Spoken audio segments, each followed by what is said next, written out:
జనజాతీయ గౌరవ దివస్ సందర్భంగా AP BJP అధ్యక్షుడు పివిఎన్ మాధవ్ నివాళులర్పించారు. బిర్సా ముండా చదువుతో పాటు సమాజ హితంపై ఆలోచనలు చేసేవారిని గుర్తు చేశారు. గిరిజన సాంప్రదాయాలు, గిరిజన పండుగలను ఎందుకు తక్కువ చేస్తున్నారని ఆవేదన చెందేవారన్నారు. గిరిజనుల వస్త్రధారణ, ఆచార వ్యవహారాలపై పెద్ద ఎత్తున ప్రచారం చేశారని మాధవ్ గుర్తు చేశారు.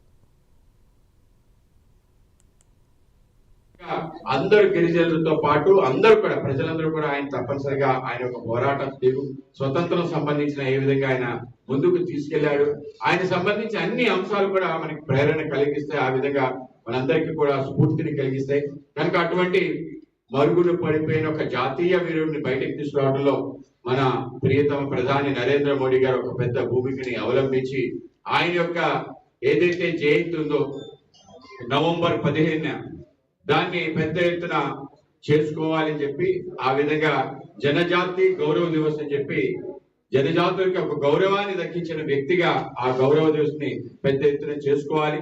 కేవలం గిరిపుతులే కాకుండా అందరూ కలిసి చేసుకోవాలి. యావత్ సమాజం కూడా ఆయన సంబంధించిన అనేక అంశాలు అటువంటి ఒక మారుమూల ప్రాంతంలో ఉండి బ్రిటిష్ సంబంధించిన కూటనీతి ఏదైతే ఉందో దాన్ని అర్థం చేసుకొని ఇంగ్లీష్ విద్య రూపంలోనూ మతాలు మార్పిడి సంబంధించిన అంశాలపైన ఆయన చేసిన పోరాటం, తర్వాత గిరిజన సంబంధించిన సాంప్రదాయాలు, వాళ్ళ విద్య, వైద్యం, వాళ్ళ భాష, వాటన్నిటిని కూడా తప్పనిసరిగా మనం గౌరవించుకొని ముందుకెళ్తాం ద్వారానే గిరిజనులు స్వయం సమృద్ధి సాధిస్తారని చెప్పి ఇవాళ ఆయన ఆ విధంగా ముందుకెళ్లిన తీరేదైతుందో అందరం కూడా ఆయన గురించి తెలుసుకోవాలనే గొప్ప ఆలోచనతో ఈ యొక్క జనజాతి గౌరవ దివస్ చేసుకోవడం జరుగుతుంది. దేశ వ్యాప్తంగా అందరు గిరిజనులతో పాటు అందరూ కూడా ప్రజలందరూ కూడా ఆయన తప్పనిసరిగా ఆయన ఒక పోరాటం స్వతంత్రం. CM Revanth Reddy Jubilee hills ఉప ఎన్నిక ఫలితం ఘన విజయం